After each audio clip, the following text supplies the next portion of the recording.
Olá pessoal, tudo bem com vocês? Bom, professora Kelly aqui de novo e hoje a gente vai para a segunda parte do experimento sobre figuras de Cladini. E a ideia é que a gente entenda a parte teórica desse experimento, por que é que aquelas figuras acabam se formando. Então vamos lá, vamos entender aquele experimento. Bom, a primeira coisa que a gente precisa compreender para entender aquele experimento são alguns fenômenos ondulatórios. Na verdade, são 3 deles e a gente vai rever aqui quais são cada um desses fenômenos. O primeiro fenômeno ondulatório importante é a reflexão da onda. E o que é a reflexão da onda? Bom, na prática, basicamente, uma reflexão é quando uma onda está se propagando, colide com uma superfície e retorna para o meio de propagação, sofrendo desvio ou não. Então, isso é a reflexão. Para ficar mais claro, vamos fazer uma reflexão da onda unidimensional para a gente compreender algumas características importantes desse fenômeno. Então, vamos lá, vamos falar de reflexão unidimensional. Bom, observem o seguinte, eu coloquei aqui 2 representações de 2 cordas. Uma corda fixa uma extremidade, então vou anotar aqui que essa extremidade é fixa. E essa extremidade, percebam que eu representei aqui uma argola, então essa extremidade da corda é móvel. Agora, para a gente compreender bem a reflexão de uma onda, vamos colocar apenas um pulso em cada uma dessas cordas. Bom, eu tenho então 2 pulsos se propagando em cada uma dessas cordas. O que vai acontecer com eles? À medida que eles se propagam, em um momento ele vai colidir com essa superfície. E aí é quando acontece, então, a reflexão da onda. O que acontece é que, como aqui eu tenho uma extremidade fixa e uma extremidade móvel, nós vamos observar uma certa diferença entre um tipo de reflexão e o outro tipo. Bom, basicamente o que a gente observa na prática é que quando eu faço uma reflexão com extremidade fixa, quando esse pulso ele retorna, ele vem com fase invertida. Então ele vem basicamente de ponta cabeça. Agora, este outro pulso que vai então refletir nesta extremidade móvel não inverte fase, ele não retorna de ponta cabeça. Na verdade, ele retorna do mesmo jeito que ele veio. Uma coisa interessante da gente fazer é tentar entender por que nesse caso ocorre a inversão de fase, ou seja, o meu pulso ele retorna de ponta cabeça, mas nesse caso não, ele retorna assim como ele chegou. Bom, para a gente responder esse questionamento, a gente vai ter que retornar lá na mecânica newtoniana. A resposta está em uma das leis de Newton, mais especificamente na terceira lei de Newton, a lei da ação e reação.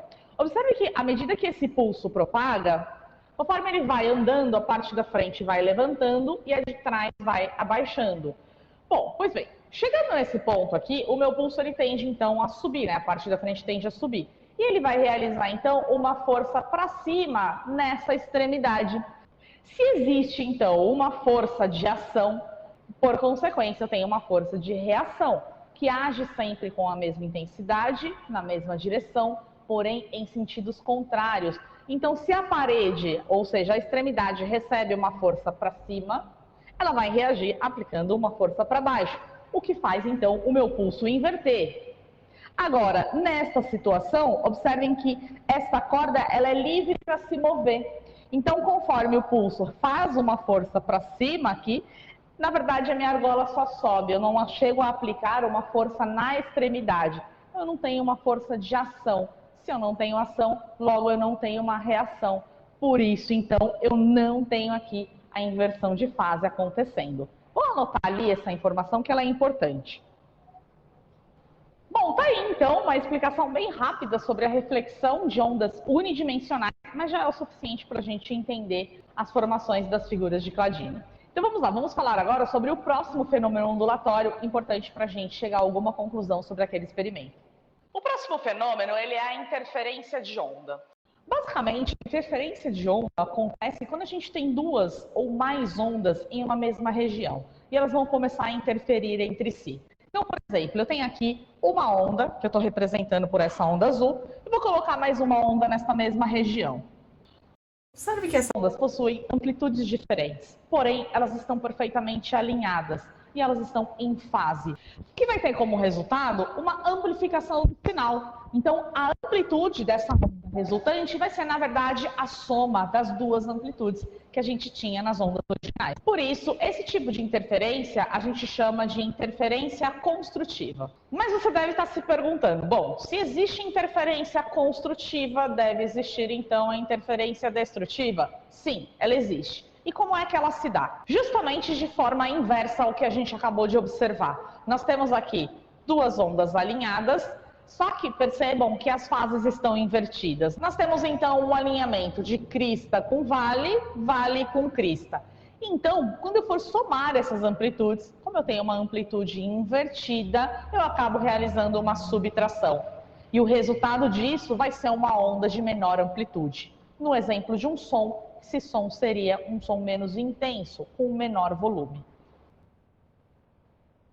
que é a interferência destrutiva. Por fim, para a gente finalizar então a parte teórica desse experimento, falta a gente ver só mais um fenômeno ondulatório, que é o fenômeno da ressonância. Bom, a ressonância é um fenômeno ondulatório no qual um sistema vibratório ou oscilatório coloca um outro sistema para vibrar, assim como ele, isso mesmo à distância. Um exemplo prático da ressonância a gente pode encontrar no nosso dia a dia. Sabe quando passa aquele carro tocando aquele pancadão com um grave bem forte? O que acontece com a sua janela? Ela dá uma tremida, certo? Ela treme porque ela entrou em ressonância com a música que está tocando, basicamente. Então a gente pode concluir que a frequência natural de vibração das moléculas de vidro é similar, né? Está dentro daquela faixa de frequência do som que está sendo produzido ali. E aí esse sistema então entra em ressonância com a música. Para ficar mais legal ainda essa aula, ia mostrar para vocês como que funciona a ressonância, eu vou mostrar na prática ela funcionando. Bom, pessoal, eu estou aqui no laboratório para mostrar para vocês a ressonância na prática. E para fazer isso, a gente vai usar um instrumento que é bem antigo, que é o diapasão. Esse instrumento ele já foi muito usado, talvez ainda seja, para fazer afinação de instrumentos musicais. E por que que ele é bacana para fazer isso? Porque quando a gente coloca um diapasão para vibrar, ele vibra numa frequência bem específica. Nesse que eu tenho aqui, a frequência de 440 Hz. Então, antes da gente observar a ressonância, vamos ouvir uma frequência de 440 Hz. Então eu vou fazer o seguinte, eu vou pegar essa haste que tem essa bolinha de borracha e vou bater no meu diapasão para vocês ouvirem o som.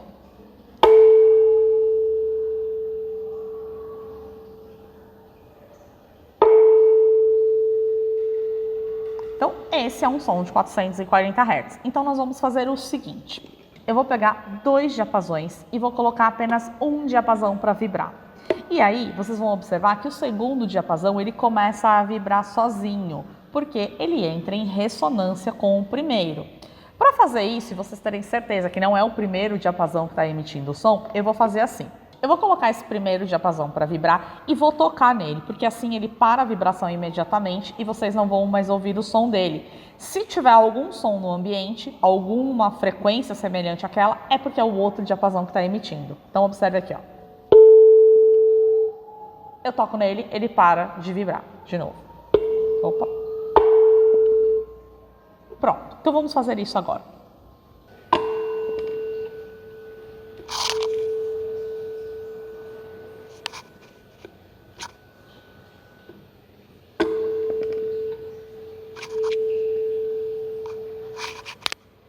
Prontinho, então, pessoal, esse então foi o fenômeno da ressonância que vocês puderam observar aqui na prática. Então, vocês conseguiram ouvir um diapasão vibrando sem eu encostar nele. Ou seja, ele foi conduzido a vibrar pelo primeiro diapasão que estava vibrando por aqui.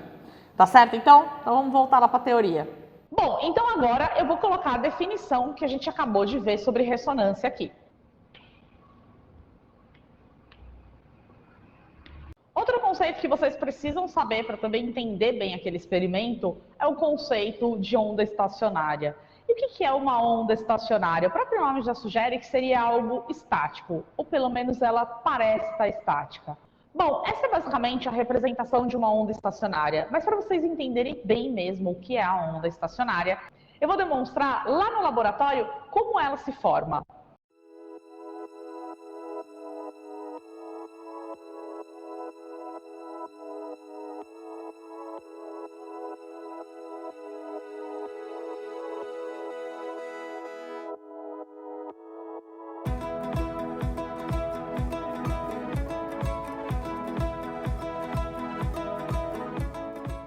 Bem legal, né, pessoal? Bom, agora vamos entender alguns pontos importantes da nossa onda estacionária.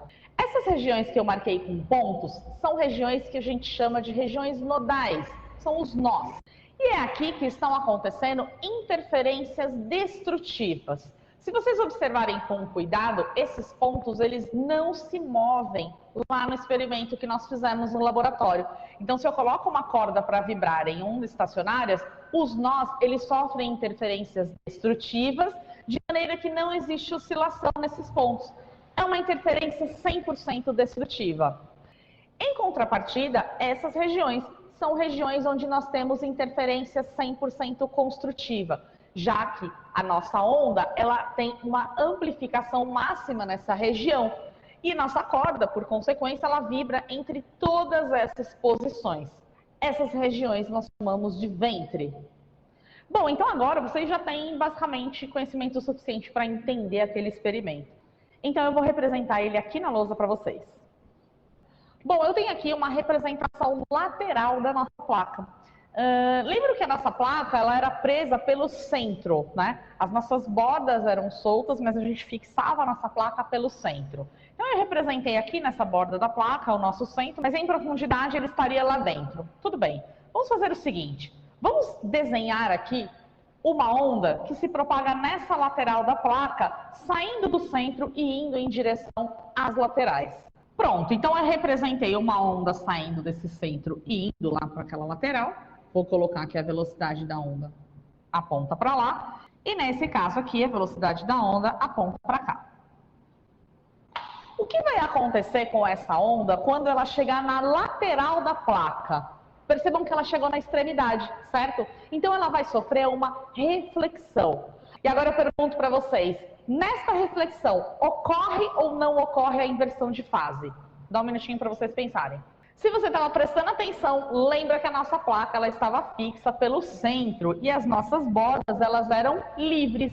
Logo, assim como nós vimos lá na reflexão, quando uma onda reflete em uma extremidade móvel, uma extremidade livre, não ocorre a inversão de fase. Então essa onda ela vai refletir sem ocorrer a inversão de fase. Então, nessa situação, eu tenho ondas indo para uma direção e as refletidas voltando em outra. Então, eu começo a formar um padrão de interferência. E para algumas frequências específicas, esse padrão de interferência consegue formar ondas estacionárias. E aí nós vamos observar o seguinte, essa formação. E aí, o que nós temos, por exemplo, neste ponto? Neste ponto, como nós vimos aqui, nós temos uma região nodal. Na região nodal, a placa não possui vibração. Naquela região, a placa fica estática.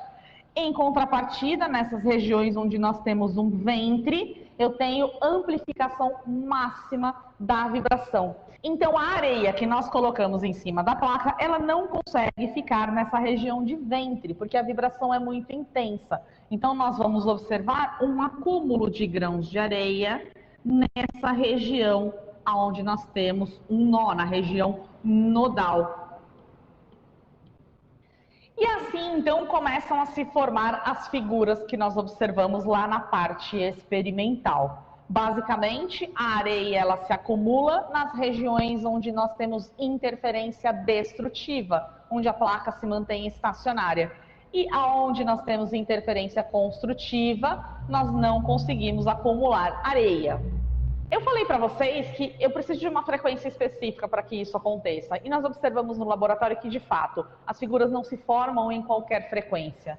E por que vai ser importante, então, essa frequência? Para que a placa entre em ressonância com a onda sonora que está chegando até ela. Então nós percebemos que em algumas frequências muito bem determinadas, eu consigo fazer com que minha placa entre em ressonância, amplifique a vibração e eu consiga construir um padrão de onda estacionária formando as figuras. E uma coisa também que a gente pôde observar é que quanto mais frequência eu tinha, quanto maior era a minha frequência, mais complexa era a imagem que ia se formando. E isso acontece porque, à medida que nós aumentamos a frequência, nós diminuímos o comprimento de onda, já que a velocidade de propagação da onda é a mesma por toda a placa. E com comprimentos de ondas cada vez menores, eu vou formando padrões cada vez mais complexos e bonitos. Outra coisa importante na formação das figuras é o formato e o tamanho da placa. Se nós tivermos placas com tamanhos ligeiramente diferentes, vamos observar que para uma mesma frequência eu não formo mais aquela figura. Porque se eu tiver então uma placa um pouco maior, minha onda vai precisar percorrer uma distância maior e isso vai afetar todo o meu sistema. Por isso, então, eu não consigo mais achar a mesma figura para aquela mesma frequência. Um outro aspecto que faz a diferença na hora da formação das figuras é qual é o material dessa placa, do que ela é feita. Porque isso vai ter um impacto direto nas frequências de ressonância. Cada placa, sendo feita de um material diferente, tem uma frequência de vibração diferente. E aí eu tenho, então, uma diferença na produção dessas imagens. Bom, e por fim, para que serve isso, né? É só um experimento muito bonito e legal? Não, ele tem uma aplicação prática e é bem interessante. Basicamente, a gente aplica isso na construção de instrumentos musicais. Quando se vai construir, por exemplo, um violão, não existe apenas uma preocupação com as cordas desse violão, mas também com a sua estrutura. Aquele formato ele não é desenhado ao acaso, ele tem um formato específico, ele é feito de um material específico e aquele formato é um formato onde nós encontramos ali figuras de Cladini. Então, basicamente, uma das maneiras de saber, por exemplo, se a estrutura do meu violão é ressonante com as frequências que estão sendo tocadas ali, é observar se aquela estrutura forma figuras de Cladini. E aí, então, nós temos instrumentos musicais de alta qualidade. Isso é aplicado, por exemplo, na construção também de violinos, violões e outros instrumentos. Bom, pessoal, então é isso. Esse foi o experimento de Cladini e a explicação desse experimento. Lembrando que essa explicação é uma explicação a nível de ensino médio.